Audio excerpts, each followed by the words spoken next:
transition in the emerging markets. And when I woke up this morning, I realized it's a 45-minute discussion, and we are looking to address and impact one of the most critical conversations of our time. Not impossible. Anyway, we're going to keep it very, very simple, and we are going to really focus on the finance that we need to address the situation when it comes to climate finance across emerging markets and developing markets in order to ensure that the whole world can meet their objectives by Agenda 2030 and then, of course, net zero by 2050. Again, we've got 45 minutes. We're having opening discussions. Before I introduce my esteemed panelists, thank goodness they're here to help me solve this 45-minute equation for the world. But before we do that, it is my honor to introduce to you Mahmoud Mohiuddin. He's the UN Special Envoy on financing the 2030 agenda and COP27 high-level climate action champion. Dr. Mohiuddin, would you like to just set some context for us as we go into this high-powered discussion for the next 45 minutes? I'm giving you 4 minutes, sir. Right, very generous. Thank you so much. Good morning to you all. Good afternoon, good evening, wherever you are around the world. I came here with good intentions, not to be controversial. This is the intention, but let's see how it will end. Climate finance is and should be development finance. And we have been victims, not just in emerging markets and developing economies, of a reductionist approach to sustainability. For it to mean only climate and climate change, and for climate change to mean only mitigation, and for mitigation to mean carbon and carbon pricing. I'm not undermining the importance of any of that, but I shouldn't really be ignoring the connection between the efforts that we should be doing in carbon pricing and energy and just energy transition to the development agenda. Without a holistic approach, we are missing a lot. Without a holistic approach, we cannot convince the poor who are getting poorer after crisis upon crisis, COVID, Ukraine now with food security challenges, financial challenges, access to all kinds of fuel, and indeed matters related to food security because of shortage of fertilizers. So, in order to convince the general public and the policymakers, even if you are specialized in energy or you are specialized in carbon, you need to have this holistic approach. And it's not difficult, because at the end of the day, climate change is SDG 13 of the Sustainable Development Goals that had been blessed by more than 190 countries back in 2015. Just operationalize that and we'll be in business. Second, Nigel and I, the champion for Glasgow and beyond, we have been talking about pledges, claims, people much more articulate than me taking the floor and the stage, saying how much they love the planet, how much they claim that they need to do good for it, but very little if implementation had happened since. I'm saying before Paris, during Paris, after Paris. So we don't need more pledges or claims, we need implementation in the field. Show us the money, show us the knowledge, and we can, in developing economies and emerging markets, we can provide pipeline of projects and the business environment that can support the projects. And we're not discovering new things. People talk about developing economies and emerging markets as if they haven't been hosting many successful high-return operations around the developing economies and emerging world. Third point, regionalization. Some of the projects are going to be with a scale that will not really be feasible with some small economies. So regional approaches, not just for the good spirit of partnership SDG 17, but it makes sense when you are establishing such huge projects. So here, five round tables, 5 fora are going to be established in partnership with the UN system, with the regional economic commissions, with GFANs, those who have the 130 trillion plus, and those who have the project pipeline that could really be subject to good matchmaking. Localization. This is new in the business of COPs. For the first time ever, and of course I'm having Ms. Spinoza with us, this is the first time, this will make you happy, I hope, happier. That bottom-up approach, we're going to be running a competition in Egypt, starting with villages, townships, and cities and districts to select the best fitting companies who can establish themselves as green and smart at the same time. That will be bringing a great deal of awareness to everyone. It's not going to be just for the elite and the experts who will be in Sharm el-Sheikh, but for everybody. Final point, finance. We have an issue with finance. 100 billion, good luck with that. We need that to be multiplied by a factor of 5 or 10, but that will not be sufficient. Private sector leveraged by this kind of finance is going to be the solution.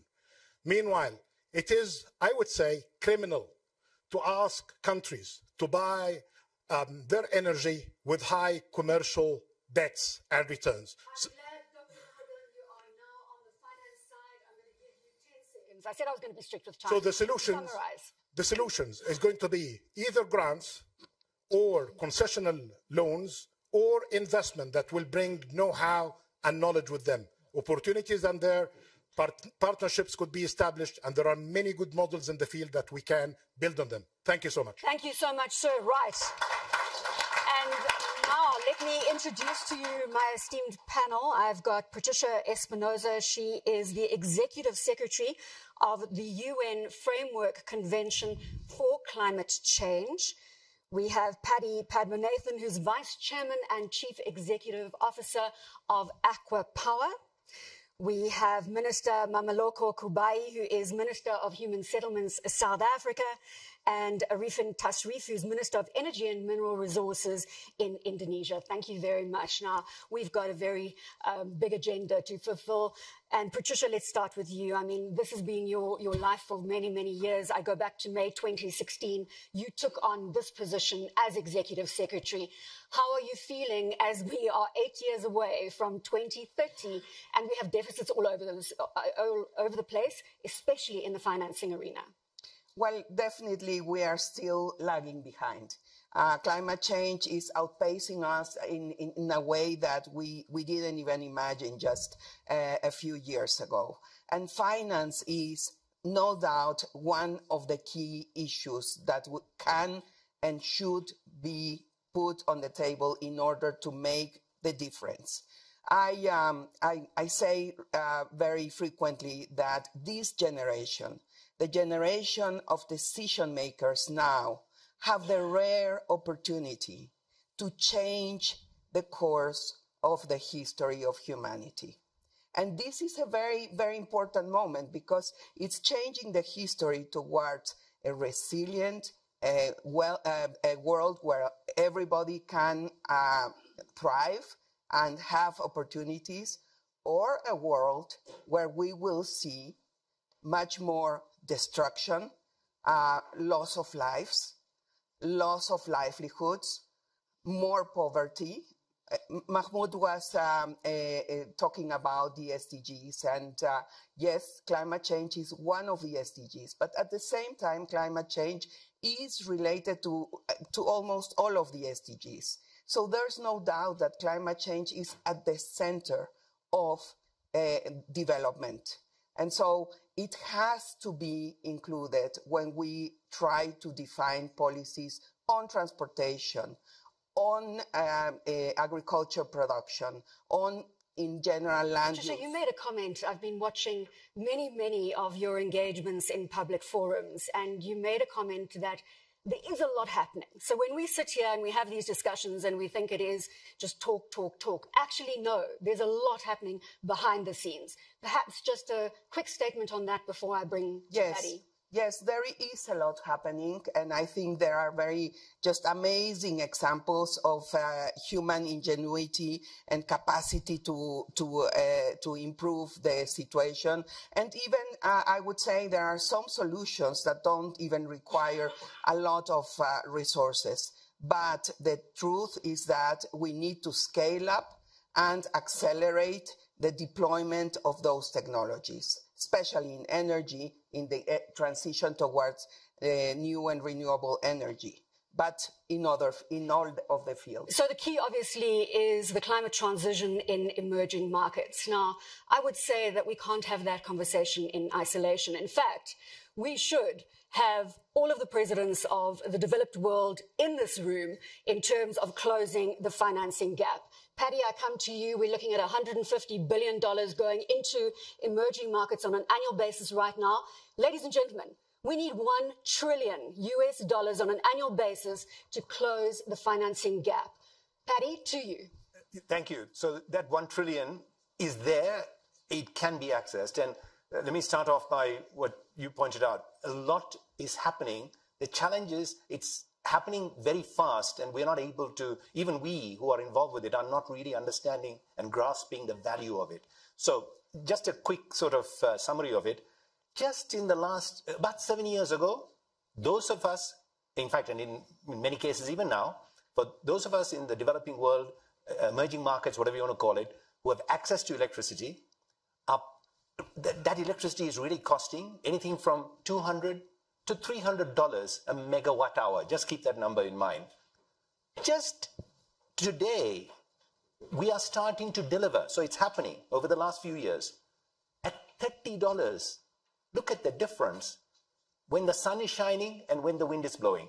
Now, please don't get tangled up, but that's intermittent. We consume a lot of energy, and we can do a lot when the sun is shining and when the wind is blowing. So when energy is at that very high price, there isn't a hell of a lot you can do other than just use it for survival. But when the energy is so low, you can create enormous multiplier effect. Exactly like in the case of mobile phones. That's why people are running around the world carrying mobile phones. Not because they're talking to friends, because they're creating value out of them. It is such a low cost. Energy has reached that level. We just need to understand that and stop talking about a risk premium.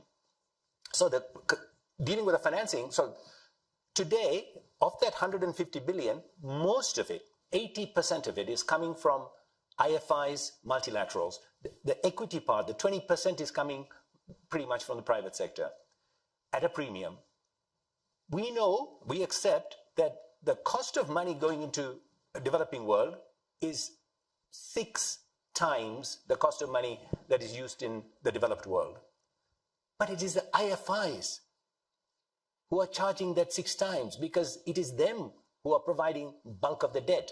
So step one, the IFI, the multilaterals, need to bring that cost down and accept that they're in the development business. So Paddy, I'm going to pick up there, because I think it's not just the risk premium of emerging markets. It is a risk premium that the world is facing. It doesn't matter if Europe goes into their own deals, new energy deals. If they do not address emerging markets, nothing is going to have traction in terms of climate change. That is the reality. Minister Gubai, let's bring you in here. You've seen firsthand right now, KwaZulu-Natal is a province in South Africa at the moment being devastated by floods. In fact, just this weekend, we've had the next round. Climate change is with us, and it is impacting everybody across the board. Minister Kubai, time is over now for frameworks. We've got all the frameworks. Fantastic, from the likes of Patricia and Dr. Muhaldin, etc. How do we change the game and get the developed world to believe that this is our joint problem? No, definitely. I think the first issue is both, I think the panelists as well spoke about the need to understand that as we do just transition, it has to be inclusive. It has to bring everybody on board. If we are to talk about the financing, be clear upfront. I mean, the financing for COP26, very excited about it, but now we're doing a lot of work instead of starting to implement, understanding the conditions that follows, which derails the whole implementation of it. I think that's what Perry said. If it's upfront clear to say this is what we are getting, this is the condition of it, then there's not much work that needs to be done, then we can move into the implementation. All emerging markets, many of the countries have done quantification.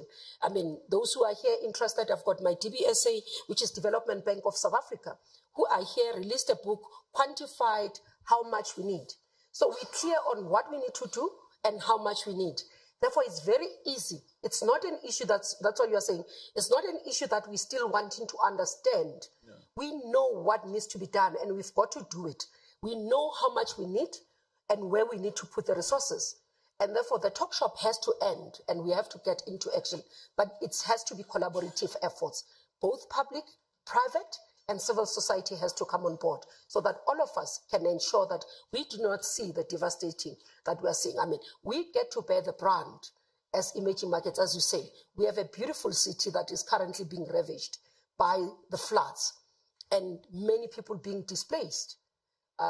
We bearing the brand of climate change as South Africa. So public-private partnership, but also, and I'm going to drum this over and over again, partnership between the developed and the emerging world. We are in this together.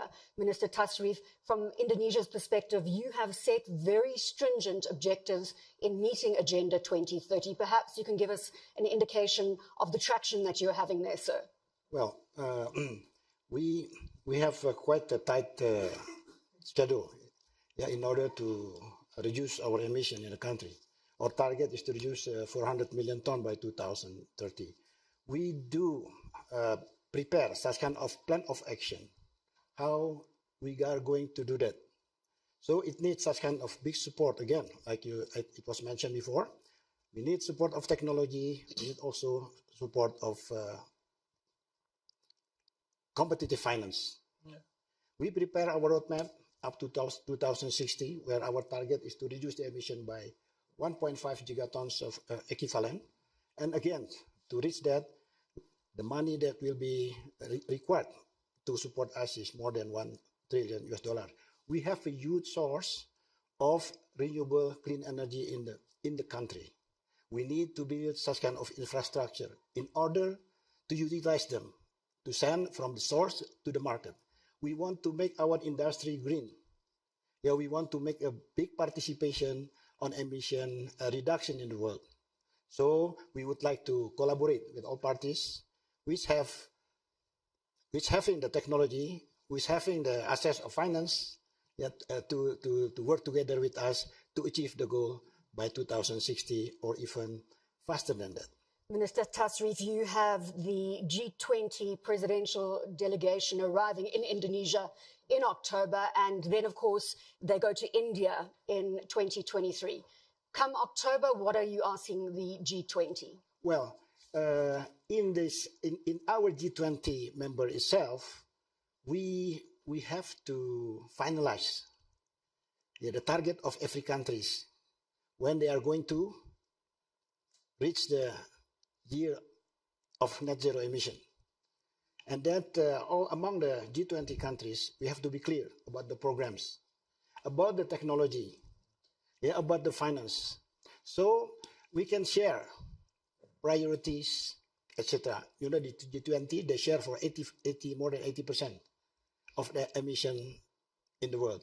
When we talk about Indonesia, emission per capita is low, but we are producing fossils.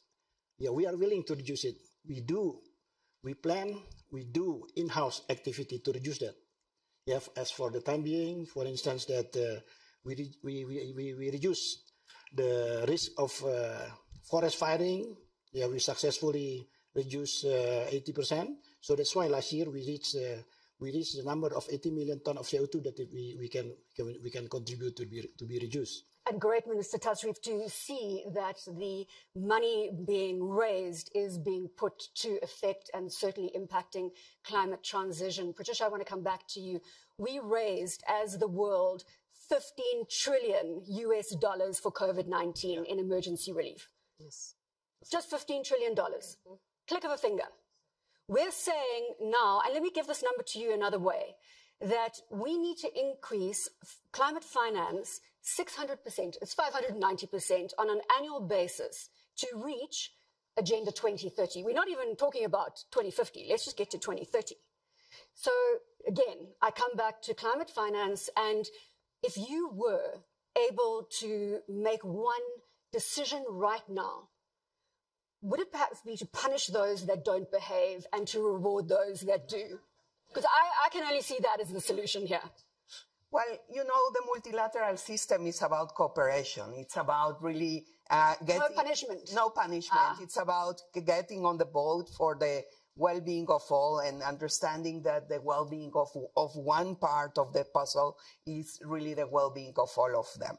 So I think what we really need to have as the ground value is cooperation and solidarity, and in our own individual interest. And I think that is what needs to be understood before that we go away from the idea that supporting this transition, if we talk about energy, for example, supporting the transition means helping others. No. Supporting the transition means we are investing in our own well-being. We are investing in a better future for all. Now, having said that, yes, definitely, finance is I would say, the critical factor. It's not the only factor, it's true. And by the way, let me just mention, in many developing countries, capacity building is also one of the very critical issues. But finance is certainly a critical point. And the finance is needed for that capacity building. Correct. And you are mentioning, yes, because of COVID, all this money was raised that went mainly to the bigger and the richer countries. Imagine what that meant for countries in our process, where they saw that the pledge made already in 2009 in Copenhagen of mobilizing 100 billion yearly was not coming together. And at the same time, there was just this enormous mobilization of resources that were not foreseen, that were not planned. So this is really a very critical issue. It is also a trust issue. It's an element that is necessary to build the necessary atmosphere to have developed and developing countries working together, having trust, seeing each other as equals, and really working together, joining forces for a better world. And I see, Patricia, collaboration is very much a part of your ethos in the United Nations. What about carrot and stick? Is it not time, Patty? Come on. I mean, this is my 10th year in Davos, having these discussions for a decade now, and we're still at the same point. It's a different world today. That's the reason, right? I'm much, much more optimistic because, as I said to you, at $35, we have really now brought the risk levels down. So I think, to be very fair, we need the private sector and the multilaterals to understand that the risk is very, very low now, default risk and so on. So you shouldn't be charging so much for the money. We should be pushing I'm private sector. We should be pushing the private sector to put more money at risk than just that 20% equity, so that it can get blended with that lower cost of financing from the multilaterals. But also, let's not forget, the governments also need to, we can't just waltz into a country and start implementing projects. We need, these are big capital intensive investments that we recover over a very long period of time. So what is it that we need? We need TLC, not tender love and care, but transparency, longevity, and certainty of policy. Okay, we need clear policy signal, and the government's giving that signal and maintaining that signal. And we need to make sure that the policymakers are aligned with regulators. But that's a bit of a catch-22, because again, this is another topic when you talk about an enabling environment that we ask of the governments. We need a track record. Patty, we need a track record. We haven't got time for them to build track records. We don't need the track. We don't need. At $35, I don't need the track record for Wagga Wagga land to give me that. All I need is them to invite me, to allow me to come, open the door and say, I'm not going to tie you with red tape. I'm not going to do this to you. Please. But where's the guarantee, Minister Kubai? Where's the guarantee that you're not going to change the rules? You take this big capital injection as an emerging market play, and it doesn't go to the right avenue. We know this all too well across the African continent. Look, I think one of the things that we have done as South Africa, Predis is one of our investors in one of our provinces in the Northern Cape, where we have one of the mega plants in terms of renewable. But I think the other issue where he talks about transparency, longevity, and certainty. What we have done for the energy project, for example, for our environmental assessment, impact assessment, we've developed what we call the rates. So in terms of if you build within the zones that we have created, then we're reducing the time it takes for you to be able to apply for environmental impact assessment. So it reduces the red tape. We've paid attention more into those, and we're starting to give certainty in the implementation of the projects. We're now paying attention into the regulator in terms of our NERSA, where we're talking about application for NERSA. We've reduced that. What have we reduced it to, just for clarity? On the application for environment, we used to have about 180 days. We've reduced that with more than 50%. Yeah, it's 90 days. I think that So there's deserves a clap, don't you think? Fantastic We're example. taking the red tape out of the situation. Thank So you. we're paying attention to the red tape. We're paying attention to like just making it easier in terms of processes. We learned over time as well, because we have the process of bid windows in terms of energy. So when we did the first, the second, we took longer. Now we know we at bid window 6 and very quicker, clear on what needs to be done and within the zone. You're going to echo that this is working. No, I just not because a South African minister is sitting next to me. I invite every developing country or emerging market to take a look at the renewable energy program of South Africa. Absolutely fantastic, because it's structured and it is delivering, inclusive. It involves communities within the zone of that project becoming shareholders even in that project. It is driving local content development. It is cutting red tape. It is making it much easier, and it's attracted a hell of a lot of investment in.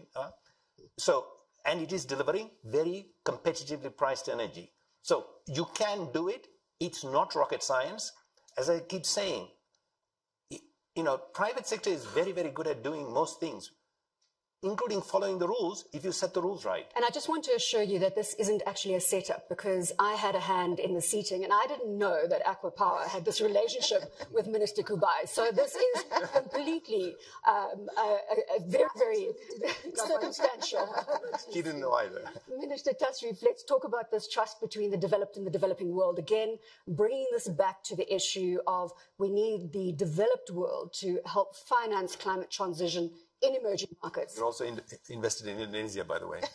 And now I see why, Paddy, you're sitting on that side in the central phase. Well, there should be a mutual benefit between all parties. But isn't mutual benefit saving the world, sir? I will say so. Yeah, at least majority of it. Yeah. So how come we can invite such a party to participate in the development of our country without a guarantee that they are getting a reasonable return? It is about there is a need and demand. They should be matched together. Patricia, we are racing towards COP27. As I've already alluded to, G20 presidential delegation in Indonesia in October. COP27 will be a pivotal moment for us as the world. And I think here we've got to go back to 2.5 years ago when the COVID pandemic hit us. We have been given the opportunity to reset, recharge, and change the way that we do things. Remember those pictures of not one single person in New York, not one single person in London, not one single person in Kenya, in Johannesburg. This is unprecedented. And it means we have to do something different. So COP27, let's talk about this as we get to 15 minutes further to engage on this discussion, which, again, I mean, this may be the last discussion I have as a moderator, and I really want to create some legacy for my children where they can say, well, my mother used to talk for a living, but at least she did something for climate change. So, Patricia, COP27, let's see what we can mobilize to COP27. Look, COP27, as you very rightly say, is a pivotal moment. Why? Because in Glasgow, we managed to finalize all the rules for the implementation of the Paris Agreement. So in many ways, we have left behind the negotiation phase, and we are starting now the implementation phase. Now, we are going to be meeting in Sharm el-Sheikh in a very complicated global environment. And we need to be very conscious about that, because otherwise we will be unprepared, right? So we will be meeting in this very complicated environment. And yet, there is no way that we can, or leaders can, go there and send the message to the world, to all the communities that are suffering from climate change, that, well, you know, this was not the right time to take action.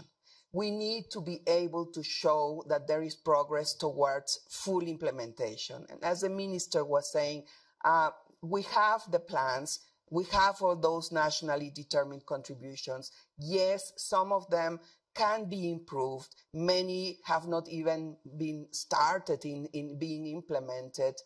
But we have them. We have the big framework. We have all of that. So now it's a time where we need the investors to come.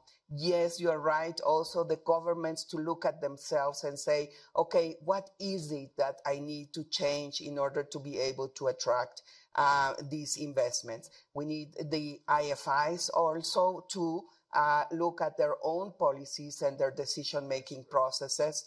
And I mean, we really need to get everybody, the industry, by the way, also in the different sectors of the economy. They are ready. The pieces are there. We need to put them together. Just maybe one comment about the island countries and the least developed countries, that I think for them, we really need to work with a different mindset. And they deserve and they require also the support. And it is also their well-being that will impact the well-being of everybody around the world. So, Patricia, I think you make some very pertinent points there. And I want to pick up on the complex environment that we live in from a global perspective.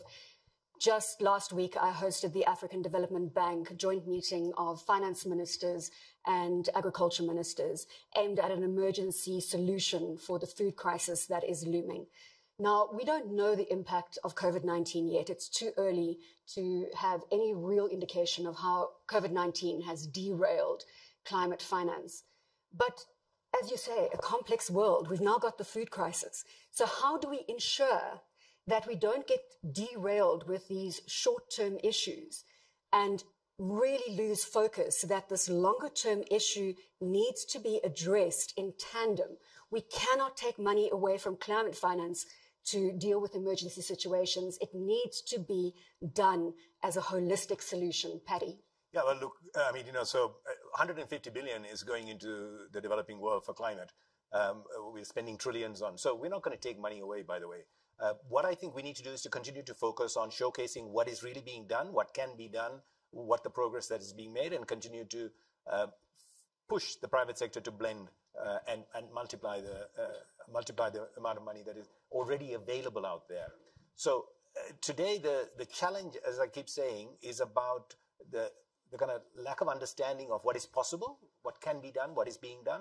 And I think that's really what we need to continue to keep focusing on and start to really evangelize and showcase and go and do. Okay, so, and we are. Just before stepping up, the conversation I just had, and we were both sharing our shared frustration. He's a minister, I'm from the private sector. Our shared frustration of how things are slow, in his country, to kind of move on and get it implemented. That's the reality. But okay, we need to look past that. And I think we can, and I think there is the sense of urgency. Don't forget, and we talk too much, by the way, about renewable energy. Let's also not forget adaptation and everything else, which are desperately needed. And absolutely. We've only got 45 minutes, though. Not enough. And only 10 left, actually. Yeah, but coming back, let's not, so it is not correct to say that investment in clean energy is sort of coming down.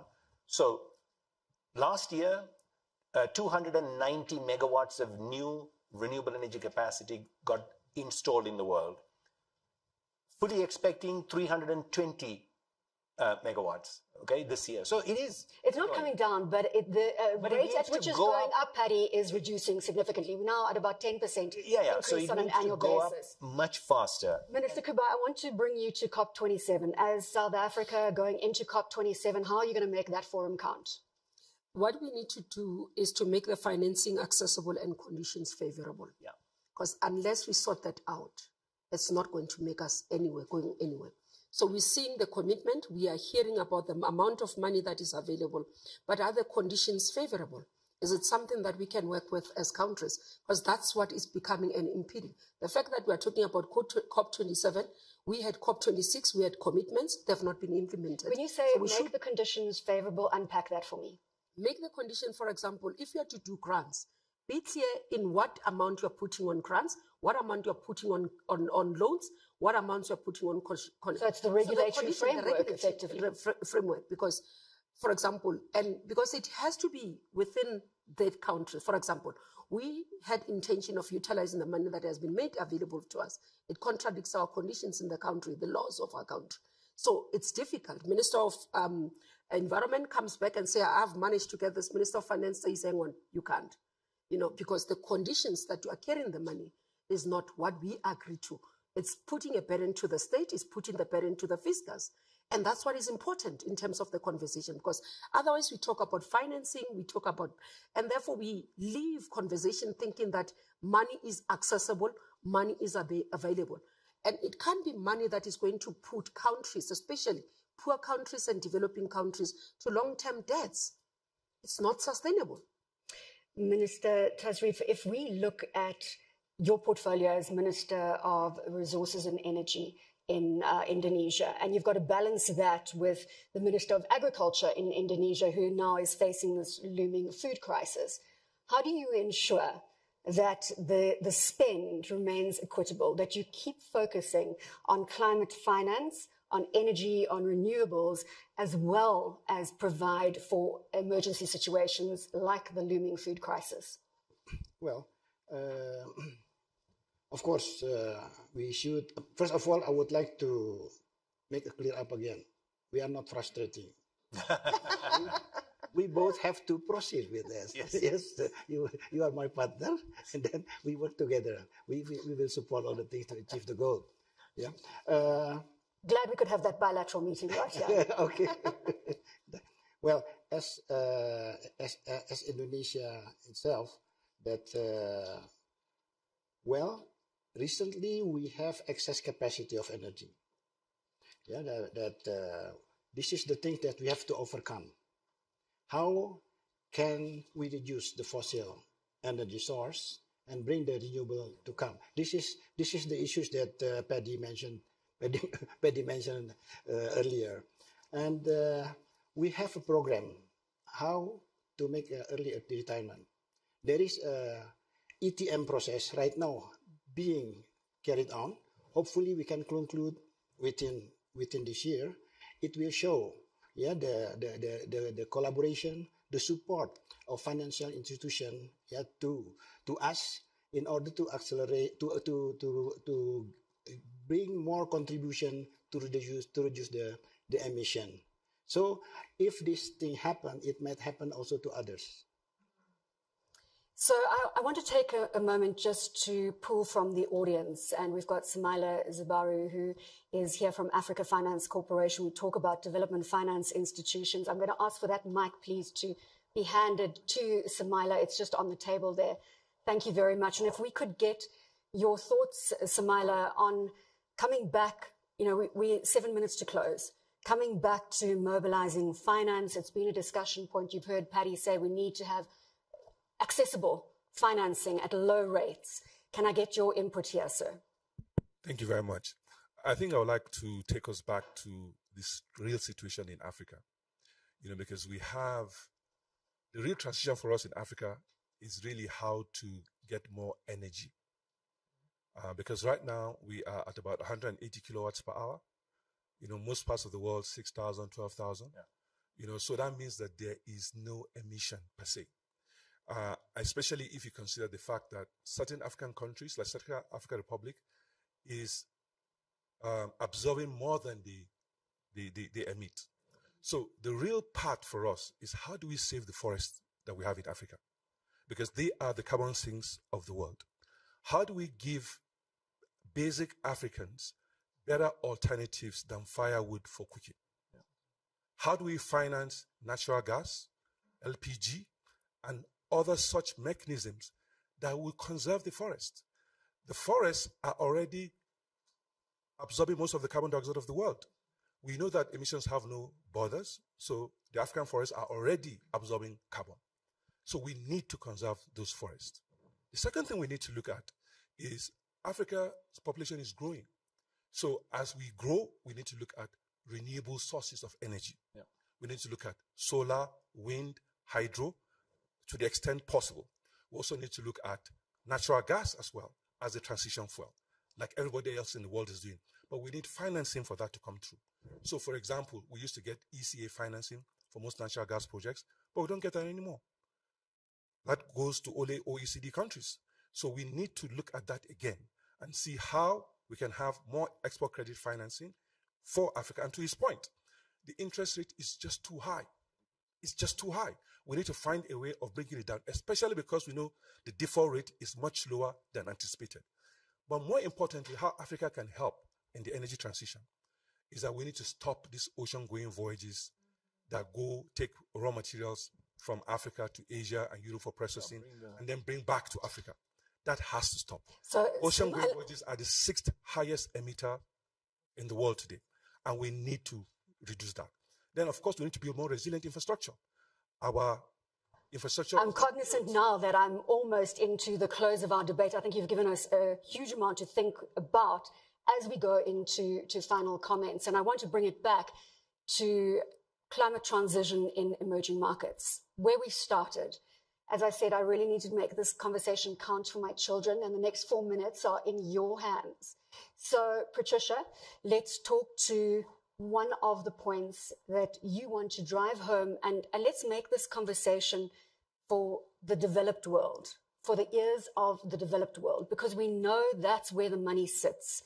We know that that money needs to be deployed into emerging markets and close the gap. I'll leave you with that stat one more time. We need to increase climate finance by 590% annually in emerging markets to achieve Agenda 2030. Patricia. Well, I think it's very clear, and we have all the evidence that investing in this transition in the emerging markets, but in general in the developing world, is a big business opportunity also for business and investors from the developed world. And I think this is not yet fully understood. Again, I mentioned just a moment ago the case of the islands and the case of the LDCs, which will need to have a different treatment. But in general, and the evidence is there, so many better jobs are being created, so much more value is added, so much cheaper energy we are getting.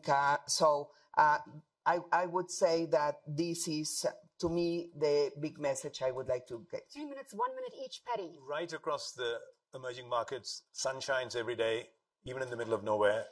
All the rural households, the fastest way to electrify, get electricity penetration, rooftop, mini grids, microgrids, the business models are there, the components are cheap enough now, huge multiplier impact. So if there's one thing, I think there are many more things, but if there's one thing that we want to target, that's one of the things that I would be pushing for in COP27, and how to get multilateral financing virtually at a grant rate, supplemented by very low, properly priced private sector to at least multiply that by 3 times. Minister, goodbye. For me, to developing countries, that we do not only have to be the consumers of technology. When we set localization targets, work with us to develop, because we would want to be the producers of the technology as a continent. Minister Tasrif? Yes, I think every party in the emerging countries, they have to utilize whatever they have in the energy, and inform them how to use the clean energy. And then the government can be support while waiting the support from outside. So let's see what is the capability inside, and then try to develop the understanding. You have to educate the people how to use the clean energy for their home. Thank you very much, Minister Tasrif. Well, we have 1 minute to go. And this morning, when I was waiting for the shuttle for the Congress Center, I saw these 2 little girls. They must have been all of 7 years old, standing at the road crossing, the zebra crossing. They were holding hands and they were smiling. And I thought, you know what, that's the right place to end this discussion. Let's make it personal, because let's use those 2 little girls that I saw this morning with smiles on their faces, skipping and hopping across the zebra crossing when the cars let them go through. Let's use them as representatives of all the children in the world. and let's mobilize the finance that we need as a starting point to close that gap. Let's get the developed world to work together with the emerging world to create a safer, sustainable world for all of our children and their children and their children. Thank you so much to my esteemed panel, and thank you very much to our audience today. Thank you.